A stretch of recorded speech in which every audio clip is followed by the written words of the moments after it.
안녕하세요, 여러분. 천국보다 아름다운 어떻게 보셨어요? 우선 소미는 포장지를 바꾼 영애가 아니었어요. 엔딩에서 영애는 지옥의 행렬 속에서 어디론가 가면서 해수기가 자기 이름을 부르자 뒤를 돌아보며 끝이 났거든요. 또한 예고편에서는 포도알 5개를 받은 해수기가 지옥에 끌려가고 마네요. 규칙대로라면 포도알 6개를 받아야 지옥에 가는 거잖아요. 그런데 5개인데 왜 지옥에 가냐고요. 그리고 이때부터 센터장도 이상해요. 그동안 해숙에게 유독 인자했었는데 해숙이가 지옥으로 끌려가서 낙준이가 도와달라고 하자 센터장은 그동안의 온화함은 완전히 사라져서는 낙준 씨는 지옥이 어떤 곳인지 아직 모릅니다. 더 이상 우리가 할 수 있는 일은 없어요라고 차갑게 거절을 하는 거예요. 결국 낙준은 해숙을 구하기 위해 직접 지옥에 가려는 것 같아요. 만약 지옥에서 해숙을 찾지 못하면 낙준이도 지옥에 갇히고 말 텐데 설마 낙준이까지 지옥에 가게 되는 건 아니겠죠? 그런데 도대체 소미의 정체는 뭘까요? 우산을 펼친다거나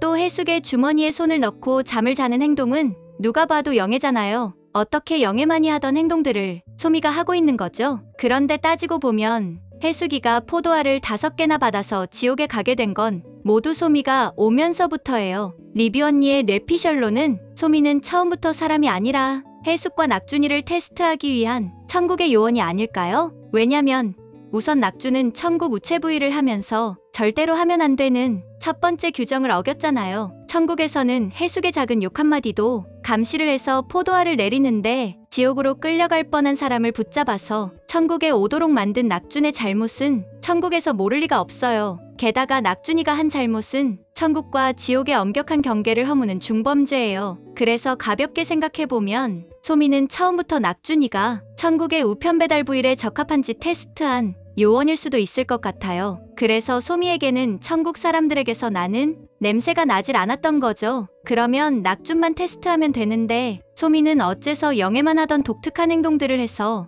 해숙이의 마음을 샀을까요? 그건 그녀가 단순히 낙준이만을 시험하는 게 아니라 해숙이까지도 테스트하고 있기 때문일 거예요. 그리고 이 모든 걸 계획한 건 센터장이겠죠? 이외에서 센터장이 천국 오리엔테이션 때 천국은 상이 아니라 단지 지옥에 가지 않은 사람들이 모여있는 곳이라고 했어요. 그러면서 해숙을 포함해서 천국에 사는 사람들이 이곳에서 반드시 해야 하는 건 언제 죽어도 아쉬움이 없도록 제대로 사는 거라고 했죠. 그런데 안타깝게도 천국에서의 시간도 저쪽 세상처럼 끝이 있다는 거예요. 이 말을 다시 생각해보면 한마디로 천국이라는 곳은 그 공간 자체가 일종의 삶을 테스트를 하는 공간인 거예요. 그래서 센터장은 갑자기 달을 띄워서 해숙이가 엄마 집을 쉽게 찾아가게도 도와주고 또 해숙이의 혼잣말을 듣고 갑자기 해를 띄워서 나를 밝혀주기도 한 거죠. 모두 해숙이가 삶을 제대로 살게 하려고요. 그렇다면 낙준이는 살아서 평생 해숙이에게 진 마음의 빚을 어떻게 이곳에서 갚으며 제대로 살아볼 수 있을까요? 벌써 혼자만 젊은 시절을 선택해서